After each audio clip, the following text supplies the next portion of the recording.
o nosso papo é com o Fernando Teixeira. O Fernando é professor, investidor anjo, colunista e diretor da Adobe para a América Latina. Fernando, bem-vindo. Obrigado, Maurício. Um prazer estar aqui com você. Vamos lá, um prazer para todos nós. Conta um pouquinho, cara, inteligência artificial. Como é que é essa história de inteligência artificial aos teus olhos? Legal, boa. Bom, eu vou contar sobre a perspectiva de uma pessoa que não é técnica. Então, acho que Boa. começa por aí, né?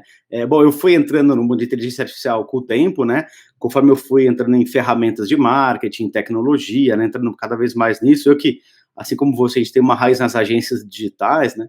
Eu fui entrando nesse mundo de AI, de tecnologia, e eu fui com a cabeça do curioso, né? Do cara que odiava matemática na escola, então não era muito desse caminho.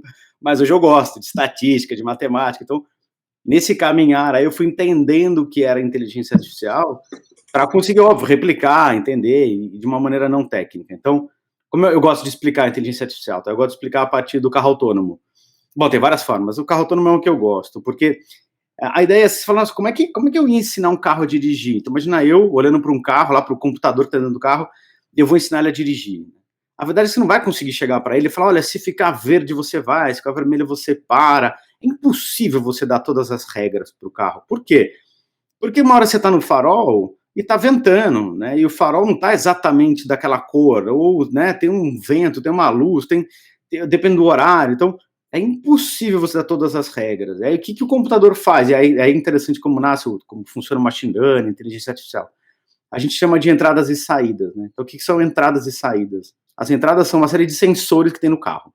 E câmera. Então, você imagina, está capturando dado loucamente o tempo inteiro, capturando tudo que está acontecendo. E ele está comparando tudo aquilo que ele está capturando de informação com um piloto de teste que está dirigindo o carro. E o aprendizado que está no meio do caminho, que é onde está o tal do algoritmo, né, os algoritmos estão exatamente aqui no meio do caminho, o que eles fazem? Eles estão representando os padrões que eles encontram entre tudo que está sendo filmado, medido, né, pela máquina, e do outro lado, tudo aquilo que aquele piloto de teste está fazendo. E assim que ele aprende. Aí você pega esse aprendizado aqui, joga num próximo carro e dá o play, fala, sai andando agora, vai do lugar tal para o lugar tal, e ele com aquele aprendizado de comparações, ele faz, né, o trajeto acontecer, essa história acontecer. Então, quando você entende dessa maneira, você fala, agora entendi como é que ele funciona, você começa a entender um monte de coisa na sua vida, desde, por exemplo, sei lá, sexto sentido. Eu olho e falo assim, nossa, eu olho para uma pessoa na rua e falo, não sei, é uma pessoa que me apresentaram, sabe quando você fica meio assim, você fala, alguma coisa aí, não estou confiando, às vezes nem a gente sabe explicar. O que é? É o seu cérebro, de forma inconsciente para você, ele está capturando milhões, igual o carro, ele está capturando um monte de informações de todos os encontros que você tem com pessoas na sua vida. E está comparando com pessoas que você se decepcionou e pessoas que você teve boas experiências no passado. E nisso ele cria um sexto sentido. Então você não sabe explicar, mas o seu cérebro está comparando esses dois lados e está te falando, melhor você ter cuidado com isso aí, melhor você não fazer isso. Então, essas comparações e padrões são o que são, vamos dizer, o coração desse conceito, da forma como ela funciona. E aí você pode aplicar tudo, em todo lugar, né? No marketing, nas vendas, no seu site, no aplicativo, sempre olhando para as comparações, encontrando padrões para conseguir prever, né, o que o consumidor vai fazer. A gente fala tanto hoje de personalização, né, de personalização em massa, em escala. Tudo nasce dessa história de você conseguir comparar, criar padrões, a partir daí você começar a mudar as coisas. Então, essa é a minha forma romântica de explicar a inteligência artificial, porque acho que isso aí ajuda a gente que é do mundo de negócios a olhar para ela e ver como ela pode ajudar na nossa vida, né? Sendo que na hora que você precisar de alguém para programar, você vai ter cientistas de dados, estatísticos e tal, mas o pensar em inteligência artificial acho que é uma coisa super importante para a gente. Desmistificar um pouco ela, acho que é uma coisa legal. Não, acho que essa visão romântica é muito legal para explicar, contextualizar, e eu vou continuar te desafiando de forma, né, nesse contexto romântico, existe uma série de questões, né? Você citou como exemplo, né? Eu estou dirigindo um carro, o computador está aprendendo comigo, todos os sensores, imputando dados, mas se eu estiver fazendo coisa errada, né, ele vai aprender coisa errada também, e precisa ter lá o mediador, tem uma série de questões, porque a inteligência artificial, né, entende que você reúne dados e toma, né, decisões baseadas, né, nesse histórico. E tem também uma série de profissionais aí falando de futurologia, né, que vai precisar existir aí toda uma questão de legislação em cima desse processo, né, porque estou no carro e estou lá dirigindo, tenho três opções, eventualmente atropelar uma pessoa, atropelar cinco, ou cair do penhasco, né? Qual é a decisão que deve ser tomada, né? Então, quando você entra no carro, você dá autorização, em caso de necessidade, eu posso te matar, né?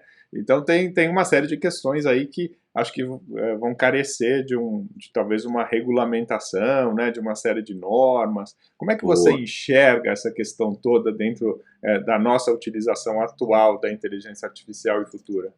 Legal, ótimo tema. Bom, como eu enxergo? Bom, primeiro, a tecnologia e as empresas sempre estarão à frente dos governos e da legislação, isso é óbvio. Então, por exemplo, você imagina como seria o Uber se ele tivesse que primeiro aprovar no Senado que ele poderia Não funcionar, né? teria. Não ia existir, entendeu? A gente não ia ter isso. Então, assim, é natural que a tecnologia vá na frente. Agora, é importante que a legislação venha depois, né? E no meio do caminho, você tem que ter as empresas usando os dados de maneira ética, né? Isso é essencial. Então, quando você fala, esse estudo é legal, saiu na MIT Technology Review, tem uma matéria explicando exatamente o que aconteceu naquele estudo, né? Que é, acho que se você protege 2 pessoas no carro ou atropela 3 fora, eles cruzaram isso por países e tal. E por que é importante a gente olhar para isso? Porque quando eu falo que a inteligência artificial, o que ela está fazendo, ela está comparando as coisas assim, e pegando padrão, o que ela está comparando? Ela está comparando o piloto de teste. Tá, aquele lá é o padrão que ela vai copiar, que ela vai clonar. Então, um exemplo muito bom é de radiografia, né, médicos, né? Então, você tem lá, como é que ele funciona? O computador, ele não sabe olhar para uma radiografia, né, para um exame, como um radiologista faz, e olhar e falar, mas aqui está um pouco amarelo, ali está um pouco cinza, e a partir desse racional ele chega numa conclusão, não é assim que ele faz. A partir que ele faz, a partir de milhares, milhões de imagens que ele viu, e que os médicos falaram, isso é câncer ou não é, isso é doença tal ou não é, ele simplesmente bate e fala, né? Óbvio, um certo nível de acurácia, X% e tal, né? O quanto você pode confiar na conclusão do computador, ele vai te falar isso, mas é muito em cima do que o médico falou, do que aquela pessoa ouviu. Então, hoje, um dos campos muito importantes na inteligência artificial é justamente de você tirar o bias, porque a gente tem viés, né? E aí é uma coisa da psicologia, a gente é super enviesado. Então, contratação, a gente vai contratar pessoas, né? É muito natural a gente contratar pessoas parecidas com a gente, né? A gente fala de raça, de cor, de passado, porque vai criando empatia conforme você vai conversando com a pessoa, ela é parecida, e sem querer, pelo viés que a gente tem, existe uma tendência muito grande as pessoas irem priorizando pessoas parecidas com elas. Então, tem uma startup nos Estados Unidos, ganhou um monte de prêmios, chama, acho que Blendor, acho que era o nome. Eles fazem o que é? Uma contratação sem bias. Então, você preenche o formulário e tal, e quando o recrutador recebe, não tem foto, gênero, idade, endereço, tem uma série de dados que eles retiram para que você consiga tecnicamente entender o que está acontecendo. Então, existe uma série de... E outra, e o que é legal disso? Não é só uma questão social, eles estão resolvendo um problema. Isso está certo, verdade. Mas o que eu gosto é do título do site deles, que você entra, está escrito assim, você não tem um problema de pipeline. Isso é muito legal. Porque assim, a empresa fala, eu tenho um problema de pipeline de candidatos, eu não consigo encontrar pessoas que entendam de determinada tecnologia, sei lá, de qualquer coisa, né? Mas aí o que ele está dizendo, olha, na verdade, se você não tirar o bias da sua cabeça, eu te ajudar a tirar isso, eu vou abrir para muito mais gente, e a chance de você conseguir recrutar é muito maior, porque eu vou aumentar o seu pipeline, porque eu estou tirando coisas que nem você está vendo que você tem. Então, isso que eu acho que é importante a gente ter. Existem iniciativas nas empresas, existem startups, estou dando um exemplo que fazem isso, existem empresas igual a Adobe, que tem todo um trabalho de ética em cima de inteligência artificial, de Photoshop, de tudo, que é um trabalho lindo, uma operação gigante que tem para isso. Então, as empresas já têm que se preocupar com isso, porque a gente vive um momento da gente, né, as empresas todas vivem isso, você pega hoje, volta ao escritório, né? As pessoas estão trabalhando remoto, escritório. O que está acontecendo? As empresas estão dizendo assim, bom, o que é um benefício, o que é bom para as pessoas? Né? Imagina isso nos anos 80. A empresa pensando o que é bom para a pessoa. Não, hoje ela pensa, o que é bom? Vou contratar uma pessoa. A pessoa pergunta, posso trabalhar da praia, do interior? Eu preciso estar na grande cidade, pegar trânsito? Então, a gente está vivendo um momento de preocupação com a sociedade muito legal e ímpar, né? Então, aí vai vir de regulamentação, vai vir códigos de ética. Então, tudo isso está vindo hoje já de uma forma muito, muito forte atrás das práticas de inteligência artificial, de tecnologia, e vai continuar dessa maneira. A tecnologia sempre vai estar na frente, mas, né, a regulamentação, tudo isso vai sempre vir atrás, e é importante que isso aconteça também no mundo de tecnologia e de inteligência artificial. Sem dúvida. Eu estava conversando com o Michel Lent e o Michel estava contando, né, exatamente de quão rápido a sociedade evoluiu tecnologicamente, né, em forma progressão geométrica e que a gente precisa costurar em uma série de condições, regulamentações, né, e cuidado e etc. Mas faz parte, a tecnologia vai na frente, como você bem colocou, e tem uma questão de inteligência artificial, assim, eu li um pouquinho sobre o Watson também, né, que no caso da IBM ali, desenvolvendo projetos, você citou aí, lendo as radiografias, etc., mas importantíssimos, né, para o futuro. Então, como é que a gente diagnostica, né? Ou seja, você tem acesso à literatura mundial, e às vezes o médico não tem ali nem tempo de fazer uma série de perguntas, né? Então vai entender qual é a tua árvore genealógica, vai entender, né, a combinação de DNA, onde você teve, quais são os teus exames anteriores, né? Vai traçar uma série de condições comparativas com outros e vai te dar um diagnóstico. Então você está sendo ali diagnosticado por assim dizer, o pai dos médicos, em qualquer lugar. Então, na África, talvez, num determinado país, né, talvez mais pobre, né, a população não teria acesso a um grande profissional, né, desse porte, e você consegue democratizar, né, essa informação através de tecnologias como essa. E como é que você usa, assim, inteligência artificial? Como é que a Adobe usa inteligência artificial? Legal. Pode, como é que a gente usa? A gente agora vai lá para o mundo de marketing, tá olhando mais para o mundo de marketing, de vendas, das empresas, né? A mesma história, quando a gente fala de como é que a gente usa isso, a gente embarca a inteligência artificial dentro das plataformas e das ferramentas, tá? Então, para que isso? Para você ter automação, para você ter escala, para você ser mais assertivo, né? Então, por exemplo, compra de mídia, né? A gente viu isso muito, né, Maurício? Compra de propaganda, mídia. O quanto tem de desperdício, né, nesse tipo de coisa, e eu não preciso ir muito longe. Qualquer site que eu entro, qualquer não, a grande maioria dos sites onde eu entro hoje faço uma compra, né, no minuto seguinte, o que você tem? Você tem aquele mesmo produto que você comprou num banner. Te falando, compra o produto que você acabou de comprar na mesma empresa onde você... Não é absurdo, né? É um Então, absurdo, porque estão queimando dinheiro, né? Você acabou de comprar, você não quer mais comprar, você já comprou. Exatamente. E outra, essa informação via algoritmo, né? Você pega as redes sociais e tal, tem um algoritmo que ainda olha para isso e fala, opa, alta propensão dessa pessoa ter interesse nesse tema, em tênis, por exemplo, vai. Porque eu acabei de fazer uma compra num lugar. Mas, assim, se eu acabei de comprar, será que não era o caso de oferecer outra coisa, né? Será que não era um cross-sell, né? A gente fala de upsell, será que não era outro momento? Então, hoje, a gente como consumidor, quando a gente fala de oportunidades para o marketing, é muito simples, é só a gente lembrar que a gente é consumidor, né? Quantas experiências ruins a gente tem, né? Outro dia eu fui comprar um chinelo e aconteceu isso no chinelo lá. Eu fui comprar, não tinha meu tamanho, eu queria preto. Não tinha do meu tamanho. Aí eu fui procurar, via meu tamanho, eu comprei um azul. Aí, óbvio que aconteceu, um monte de banner de chinelo azul, horrível, gastando dinheiro que não precisava gastar. Passa 2, 3 dias, eu recebo um e-mail marketing, falou, que legal, chegou o teu chinelo. Com a foto do chinelo preto, que era aquele que eu tinha procurado e que não tinha o meu tamanho. Eu entro no site, adivinha? Chinelo preto não tem meu tamanho. Então não é que alguém, assim, só que a informação tá lá, está na empresa, eu naveguei neste negócio, eu procurei pelo tamanho. Gente, é tão impossível, e a verdade é que a gente fala que... E por que é impossível? Porque o que aconteceu, né, Maurício? A gente lembra as empresas, né? A área de CRM vai lá e compra uma ferramenta de e-mail marketing, que tem lá um pixelzinho dizendo, navegou, e eu tenho e-mail, eu vou lá e mando. Isso, de certa forma, converte. Aí, da outra ponta, você tem o quê? Você tem o cara comprando mídia, lá, a agência lá comprando mídia. Foi lá fazer mesa de performance. E aí, o que é a mesa de performance? Qual é o objetivo da mesa de performance? Comprar mais mídia. Não deveria ser esse objetivo, mas tá lá fazendo isso. Cada área foi se digitalizando, né? Quando a gente fala o que a gente faz, o que a gente entende, é que lá na frente, o principal é dar uma boa experiência para o consumidor. E essa boa experiência passa por tecnologias e plataformas, não tem como não passar. Por quê? Eu fiz uma compra, né? Nesse caso meu do chinelo lá. Ele poderia... Agora eu vou falar um pouco de inteligência artificial de novo. Imagina que nessas comparações de entradas e saídas, lembra? De pessoas que compraram chinelo nessa cidade, com esse monitor, nesse horário, você vai colocar N variáveis lá nas entradas.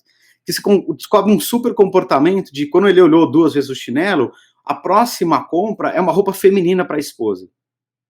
Pode ser que o dado te diga isso, a gente ser orientado a dado é importante. E não simplesmente chegar e falar, comprou chinelo, vou oferecer bermuda. Porque o dado pode dizer outra coisa, porque aí comprou chinelo, vai para a bermuda, é intuição, né? Olhar para o modelo preditivo, ver onde os dados se conectam e falar assim, opa, peraí, aqui na verdade é uma promoção de uma roupa feminina, e aí o que você faz com essa informação? Você vai lá e testa. Então o que eu estou fazendo? Estou falando de ferramentas que juntam os diversos dados, Estou falando de ferramenta que trabalha a inteligência desses dados, que consegue acionar esse dado e chegar lá e falar, vou fazer um teste AB e por e-mail marketing, vamos entender se de verdade, né, esse teste de roupa feminina funciona e para que perfil, e a partir daí você começa nisso que a gente chama de jornada do consumidor, dar a mensagem certa, na hora certa, né, aquela ideia que a gente tem há tantos anos, né, mensagem certa, na hora certa para a pessoa, passa por hoje no mundo digital de tecnologia que vai juntar esses dados, imagina, aí eu fui lá e fiz uma compra na loja física, imagina, eu olhei o chinelo, não comprei, mas eu comprei na loja física, você tem que saber que sou eu nos dois lugares, e não oferecer o mesmo chinelo, eu entro no site e você tem que vir com outra coisa para mim, então juntar tudo isso, para ter inteligência por trás, a gente chama, né, a IBM tem o Watson, a gente chama de Sensei, que é a da Adobe, para ela, a inteligência artificial olhar e falar o que eu vou oferecer para que pessoa em qual momento, é crítico para o mundo de hoje, e é nisso que a gente trabalha, é para isso que serve a tecnologia e a inteligência artificial, no nosso ponto de vista. Então, assim, é uma empresa de tecnologia, que pensa na experiência do consumidor e sabe que no meio do caminho, tem uma série de oportunidades para economizar dinheiro das empresas. A gente falou aqui de gasto de mídia mix model, tanta coisa que a gente falou a vida inteira, hoje você joga isso dentro das plataformas para que elas de verdade te ajudem a reduzir investimento e entregar uma melhor experiência. Você comentando, né, e aí conversando, roda de amigos, né, as pessoas dizendo, poxa, mas agora eles ficam me oferecendo uma série de coisas só porque eu procurei A ou porque procurei B.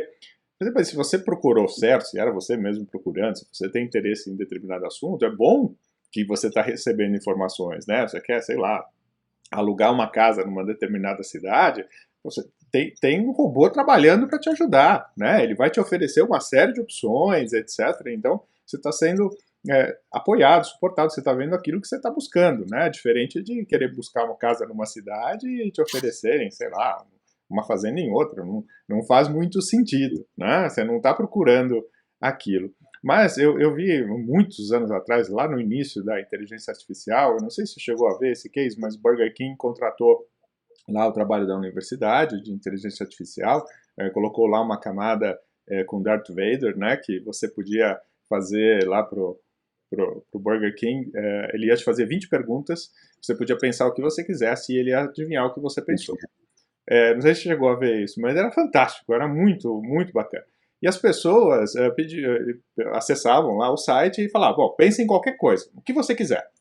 Eu vou te fazer 20 perguntas e eu vou adivinhar o que você pensou. Imagina, nunca, né?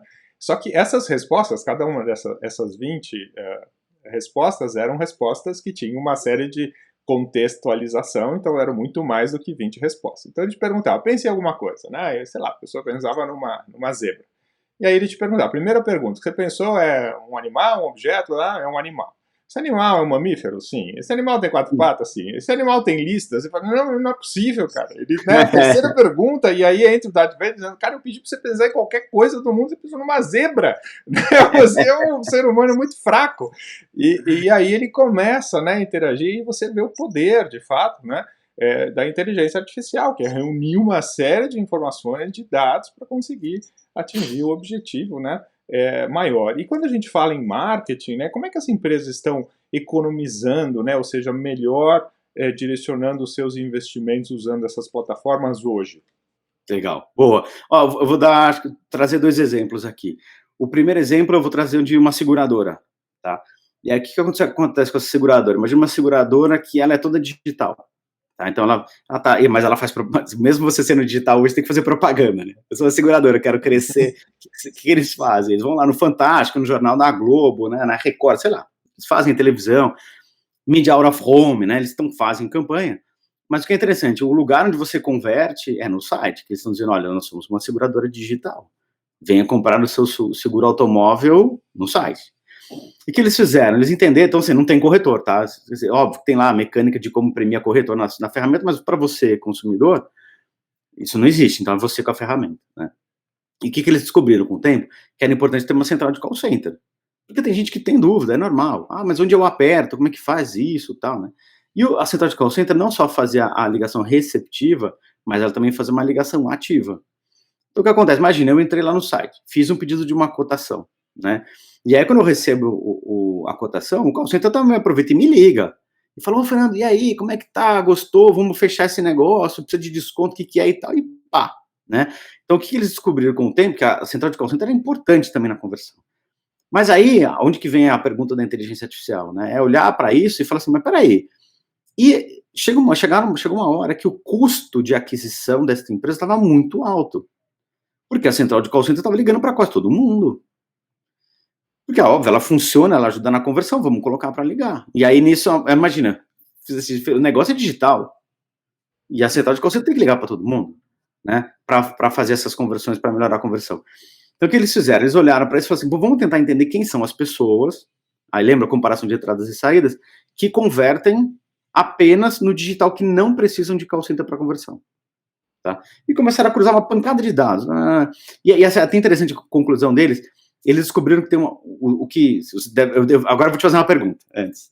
O que você imagina que... Qual é o perfil de uma pessoa que converte digitalmente na compra de um seguro de automóvel? Imagina essa pessoa, essa persona, quem que seria? Eu. Por quê? Porque você é digital, porque você trabalha com digital há muitos anos, talvez, certo? Porque você não gosta de falar com alguém. Um dos clusters, sim. Você é um dos clusters, né? Ou pode ser cluster do tipo jovens, millennials, né? São pessoas mais digitalizadas e tal. Interessante que quando eles fizeram as comparações, eles chegaram em conclusões que, quais são os atributos, vamos chamar de atributos, que mais pesam na hora de falar que aquela pessoa vai fazer uma conversão digital que não precisa de call center. Tinha variáveis mais importantes, como que eram, do que, sei lá, do que a idade, por exemplo, eram tamanho do seu monitor, navegador que você está usando, a origem da navegação de onde você veio. Eles descobriram que essas variáveis eram mais importantes até do que, sei lá, idade e outras coisas. E aí, o que eles fazem? O que é legal disso? Então, tá bom. Isso eu estou te contando as histórias que estão no algoritmo, né? Que eu estou comparando as pessoas, né? Eles começam a entender que falam, opa, o que acontece? Quando uma pessoa, o Maurício, entrar lá, né? Você vai entrar e provavelmente você está com o navegador, com a velocidade, no IP, na cidade, lá que compõe esse grupo de alta propensão. Tá? Então, não é mais demográfico, que é uma coisa que o marketing adora fazer, né? Homens de 40 anos, sei lá o quê. Tá? Não é mais demográfico. Então, é em cima de resolução, monitor, navegação. Ele olhou lá, o Maurício entra, ele, encaixou em tudo isso. Mas você está anônimo ainda, você nem fez o cadastro, tá? Na hora que ele encaixa tudo isso, o que ele faz? A primeira coisa, o número do telefone 08... Sabe quando você entra no site, ele vai se montando? Todo site, sim, ele se monta quando você entra. Então, imagina, na hora que ele vai montar o site, ele pega o número do telefone 0800 que estava enorme, grandão lá em cima, e ele coloca bem pequenininho lá embaixo. Porque ele não quer que você ligue. Porque ele sabe que você tem alta propensão a fechar apenas digital.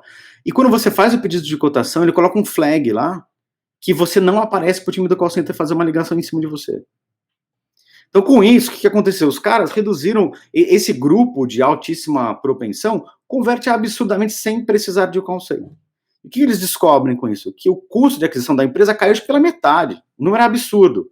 Porque eles tiraram ligações de pessoas com alta propensão. O que você usou? Inteligência artificial, usou ferramentas, você tem que personalizar o site, né? Isso aqui tudo, personalização em massa, é isso. Eu entendi cada pessoa, cada propensão, e eu mudo o site de acordo com cada um que está entrando no site. Você reduz o custo de aquisição da empresa. Então, essa acho que é uma história legal, a história de segurança. Tem outra do varejista também, mas vou deixar você fazer pergunta antes.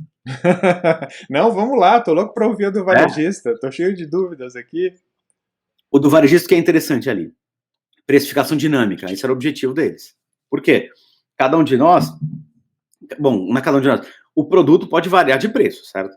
Tem regras e tem leis para isso e tal, mas o produto, né, naturalmente eu posso colocar um preço maior ou menor, dependendo de uma série de fatores. Entre eles, por exemplo, no varejista é muito comum mudar preço de acordo com a concorrência. Né? E aí, de novo, lembra que eu falei de intuição? Volta a intuição ter papel, né? Que é, nossa, o concorrente abaixou o preço do produto, o que a gente faz? Não, vamos promover, vamos, né?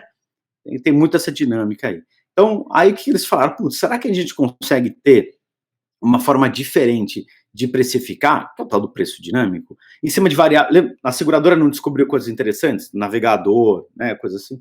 Será que a gente consegue descobrir coisas interessantes no nosso mundo de produto, né, de varejo, pra gente precificar não em cima disso? E outra, o preço também tem influência de preço de concorrente, mas ele também tem muita influência de estoque. Então, nossa, tem um puto estoque, preciso queimar estoque, né? E aí, às vezes, o que acontece, até uma frase do presidente da empresa, ele falava assim, que muitas vezes a venda era consequência de uma compra ruim. Porque o comprador fez uma super negociação e encheu um estoque lá que não está valendo a pena, então você tem que sair queimando estoque, né? E aí, eles começaram nessa história, eles começaram até com um produto, isso é legal. Cada empresa você tem a forma de fazer, você tem que começar com um produto, começa com algum, e aí depois você vai crescendo a sua operação de inteligência. Eles começaram até com um cobertor na época, tá? E aí eles começaram a fazer uma série de cruzamentos, falar, olha, quais são os atributos que vão fazer uma pessoa comprar cobertor, né, determinado preço de cobertor, que preço que eu ponho e tal. E aí eu quero perguntar agora para você de novo, o que você acha que é o atributo que faz uma pessoa comprar cobertor? O frio. É a primeira coisa que a gente pensa, né? Frio, né? Óbvio, né? E aí o que é legal desses caras, mas tudo bem, o frio vai ser um atributo, mas eles falaram assim, então tá bom, vamos ver se existe correlação dos dados, né? E aí eles foram ver se tinha correlação entre a temperatura do dia e as vendas daquele dia. E descobriram que não tinha correlação. Caramba, então puta merda, o frio não tá fazendo. E aí, assim, de várias coisas, óbvio que não é só o frio, mas aí uma dos insights que eles tiveram foi, tá bom, e o frio da véspera? E aí eles descobriram que tem uma altíssima correlação do frio da véspera, mas também tinha mais uma outra camada aí. Quanto de frio da véspera? E eles descobriram, acho que era 15 graus a temperatura. Abaixo de 15 graus, você tem uma altíssima influência na venda do dia seguinte. Porra, então essa é a lógica. Né? Então você começa a olhar para o preço do dia seguinte em cima da temperatura da véspera se baixou de 15. Porque, por exemplo, não adianta você chegar e falar, a semana inteira tá 20 graus, um dia caiu para 13, você vai explodir de vender no dia seguinte.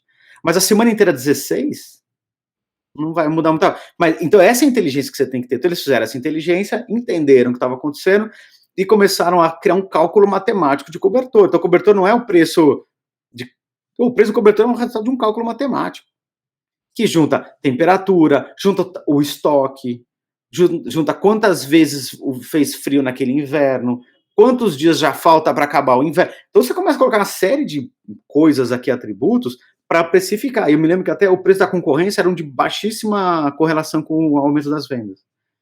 Então, você muda a forma de pensar, olha para isso, o que você está fazendo? Eu estou comparando dados, né, trazendo inteligência para o negócio, isso é inteligência artificial, e aí você começa a mudar o preço, e nesse caso, óbvio, aí você tem uma operação gigante hoje fazendo isso por uma pancada de produtos, esse é só o produto inaugural deles, mas é uma forma de você usar a inteligência para fazer isso. Não, e é fantástico, né? E quantas variáveis, né, estão no meio do processo, porque é incrível, você até comentou aí sobre o custo de aquisição, né? Então, às vezes, chega num ponto que você vai dizer, não faz sentido, eu não vou fazer isso, porque eu vou conseguir vender, mas o meu custo de venda não compensa a margem que eu tenho na venda. E a questão, a própria frase do Klein, que eu acho fantástica, que o segredo do sucesso é comprar bem comprado e vender bem vendido, né? Então, no final, você precisa passar por isso, e a inteligência artificial ajuda. E eu lembro, a gente atendia uma montadora no passado, agência, e a gente tinha lá um estudo de predição, né? Ou seja, um conjunto de comportamento do consumidor. Se ele entrar no site da Web Motors, procurar o carro, se ele entrar no site da montadora, se ele entrar no sei o quê, manda um test drive para esse cara, porque ele vai comprar o carro em tantos dias, né? Ele está procurando, ele vai comprar. E com o test drive você aumenta a chance de vender o teu carro em tantos %. Então, quando você começa a reunir todos esses dados, né, você começa a ter predição de venda, de negócio. E o quanto você precisa vender, às vezes está relacionado, né, o quanto você precisa investir para fazer com que essas pessoas que pretendem comprar, comprem. E você tem também os clusters, né? Porque dependendo, às vezes, olha, mais do que isso eu não tenho estoque para entregar, eu não vou conseguir entregar, então eu vou investir naqueles que eu tenho um custo de aquisição, né, mais baixo. E tudo isso são componentes, né, para esse processo de inteligência artificial. É fantástico, a gente está entrando num outro mundo, né? Outro mundo. E quanto mais digital a gente fica, né, nós, pessoas, consumidores, e melhor a capacidade das empresas de conseguir encontrar esses momentos, né, de conseguir coletar esses dados, óbvio, obedecendo a Lei Geral de Proteção de Dados, tudo mais, com permissão, com tudo isso, né, respeitando a privacidade, maiores são as chances disso acontecer no dia, porque a gente é mais digital do que nunca, né? E a gente fala, a pandemia, o que teve legal de pandemia, né, do ponto de vista positivo para os negócios, é que muita gente que ainda estava com aquele PowerPoint, lembra?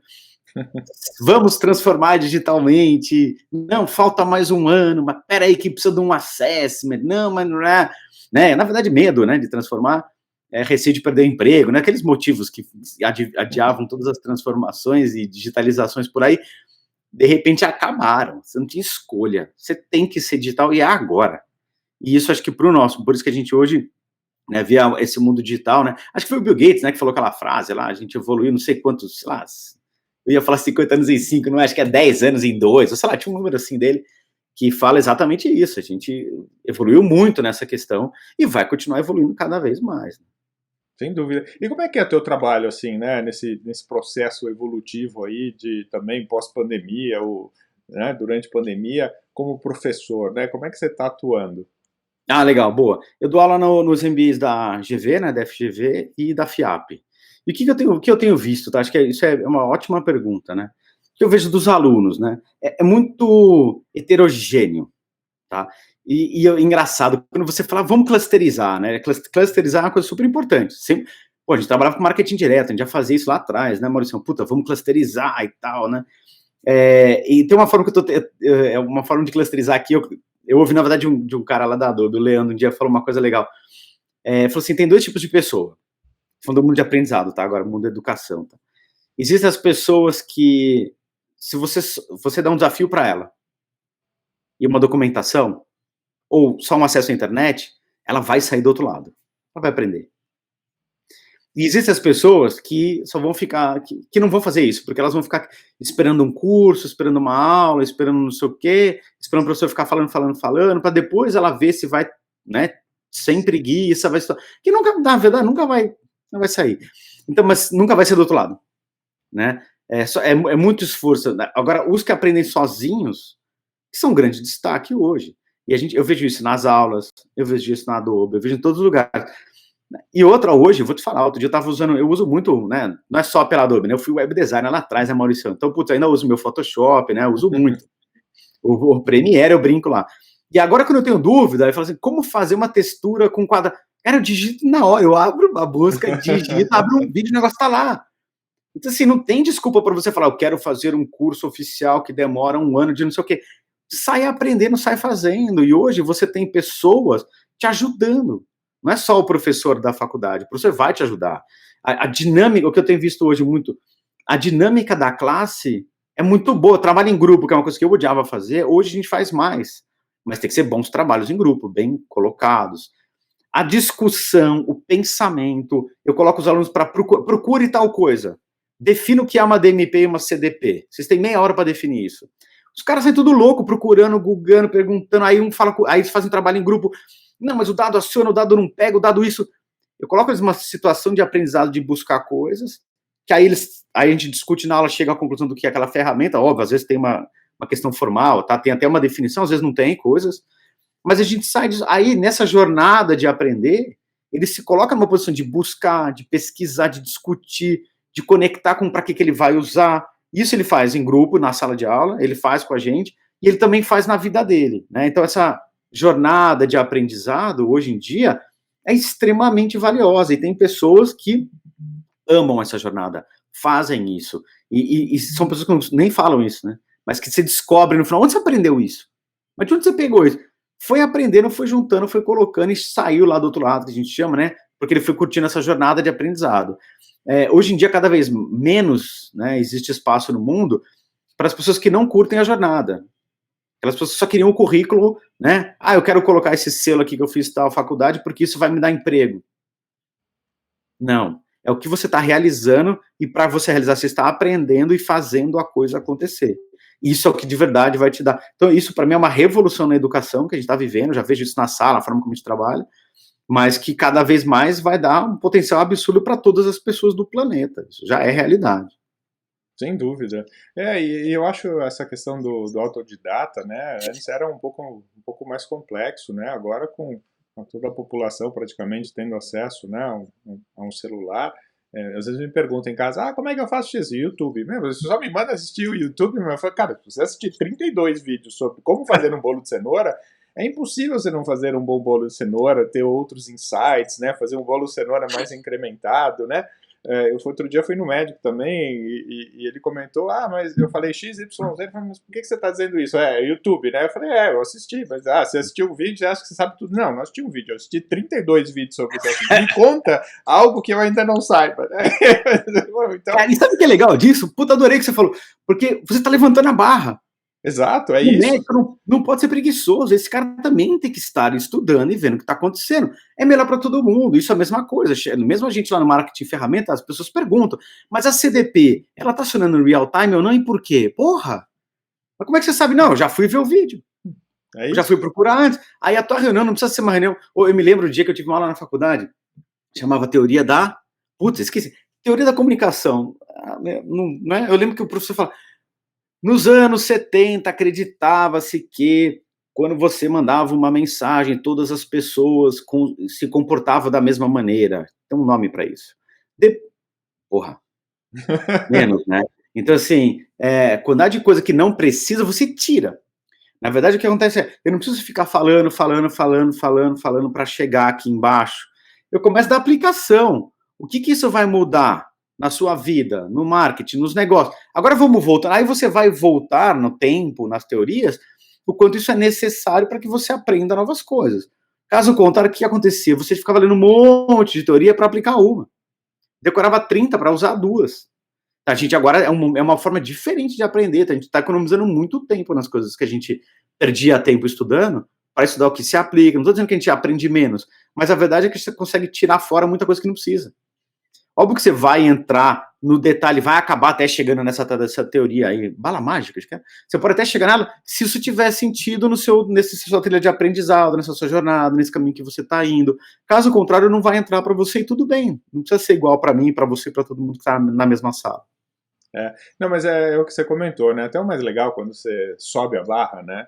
Aí você já está em outro patamar, e aí você começa a desenvolver coisas novas, a fazer reflexões, provocações, tá? Que te levam a novas descobertas, né? A inventividade. Eu acho isso muito, muito interessante. Faz a lição de casa, quando você chegar aqui, a gente vai conversar sobre esse assunto, porque você ainda não está aqui, né? Isso acho que é muito legal, muito importante. E um parênteses até, me lembro quando eu fiz o meu MBA lá no MIT, né? Como é que funcionava o MBA? Você tem que dizer, você está igual um louco, né? Mas assim, todos os dias eu chegava em casa, fazia lá um trabalho de grupo no final do dia e tal, e aí quando você chega em casa, eu comia, né, jantava, fazia um pouco de academia para dar uma esparecida, e eu ia estudar até 1 da manhã. Não podia passar de 1 da manhã, porque às 6 da manhã tinha que estar de pé para a aula às 7, então não dá para passar muito desse horário. Mas você tinha que estudar, porque na aula, toda aula começa com o que eles chamam de cold call. Você teve que estudar um case inteiro para chegar na aula, o professor começar a perguntar em cima do case que foi lido. Por que tal empresa fez isso ou fez aquilo, né? Então a conversa é em cima de um baseline, vamos chamar assim, de uma base que já aconteceu, que alguém já estudou antes de você ter qualquer coisa. Acho que isso hoje se aplica para tudo. Não, acho que é a maneira de pensar, né? Muito importante. Eu tinha até só comentar um case aqui rápido. Tem um amigo que fez também um MBA e ele recebeu lá, o professor pediu para eles lerem um determinado livro, né? De 1000 páginas para a semana seguinte. E aí ele, depois da aula, foi falar com o professor e falou, cara, eu tenho 7 livros para ler de outras matérias, né? Eu não consigo fazer tudo isso, trabalhar e ler um livro de 1000 páginas para a semana seguinte. E aí o professor olhou para ele e falou, mas você ainda não entendeu. Vocês estão um grupo. O objetivo é a gente exatamente passar coisas para vocês que vocês não consigam fazer. Mas vocês vão dividir o grupo. Cara, esse livro de 1000 páginas, você vai dividir em 10 pessoas, cada um vai ler 100, vocês vão se reunir, vão fazer um resumo, e assim é a vida, né? Então, esse é o desafio. E eu achei que você fosse chegar a essa conclusão sozinho, mas eu tive que te dizer. Essa foi melhor. Né? Achei que você ia chegar a isso sozinho, mas tive que te dizer, foi a melhor parte. Né? Mas estamos chegando aqui no nosso tempo, Fernando, e eu queria saber, assim, vi que você também é investidor anjo, né? Anjos do Brasil. Eu tive a oportunidade de fazer uma entrevista com o Cássio Spina também, um cara fantástico, gosto muito dele. Como é que está sendo esse momento aí de investimento anjo em plena pandemia? Boa. Bom, o Cássio é um espetáculo, né? E a Maria Rita, então, eles são demais, né? E o que é legal, né, de investimento na pandemia é que você não necessariamente precisa investir o tempo inteiro, né? Mas o que foi interessante ver durante a pandemia, né? Tipo, uma das startups que eu sou anjo delas, né? Que é a Alia, eu no começo fiquei preocupado, o negócio deles é benefício, né? Então, assim, a gente começou com um negócio que era... Eu lembro que vamos chamar de caso de uso, né? O principal caso de uso era, eu sou funcionário de uma empresa e eu vou sair para almoçar na hora do almoço, né? Aquele monte de gente lá da Vila Olímpia, tal, da Berrini vai almoçar. Saudade. Que é saudade. Que restaurante que tem desconto, né? Então você tem esse questionamento. Que restaurante tem desconto, que tem parceria e tal? Então eles se montaram em cima desse modelo de parcerias. Isso, nossa, na pandemia, e agora? Então o que eles fizeram? Eles continuaram, a gente chama de pivotando, né? Mudando, eles continuaram com outras formas de você também ter benefício. Academia. Né? Ah, fechou a academia, vou abrir a academia, todo mundo engordando a pandemia, vamos resolver isso. Então, o que você vê muito, e acho que isso é uma coisa muito, um super valor das startups, comparado com as grandes empresas, é que as pessoas têm muita autonomia para mudar o negócio. E esse é muito legal ver, porque assim, lá, então vamos mudar, então vamos fazer diferente, né? Uma pessoa falou, eu tive uma ideia, não tem aquele negócio de ideia, o cara deve estar tendo ideia, é ruim. Né? Que você vê a empresa, você começou a ter muita ideia, né? Puta, que legal, como é que a gente põe essa sua ideia na prática? Será que você consegue liderar um time? Será que você consegue engajar outras pessoas para gostarem e abraçarem a sua ideia, a ponto de vocês juntos colocarem isso? Então, essa para mim é a coisa mais fantástica que eu vejo nas startups, né? E você vê mesmo em pandemia, né? Nunca a SoftBank pôs tanto dinheiro aqui, agora você vê o aporte do Nubank. Então, a gente continua explodindo, né? Porque somos um país com mais de 200 milhões de pessoas, que tem essa origem empreendedora, a gente sempre falou, né? É que o empreendedorismo de 20 anos atrás era assim, no meio da crise as pessoas vão abrir barraquinha para vender café do lado do metrô, né? Então essa cultura, esse modelo da gente se virar e fazer a coisa acontecer, de não esperar tanto do governo, sei lá, dos políticos, como as pessoas têm essa cultura de esperar em outros países, criou, talvez, eu não sei explicar exatamente isso, mas a gente tem essa cultura de fazer coisa acontecer, de montar, de não ter que ficar esperando.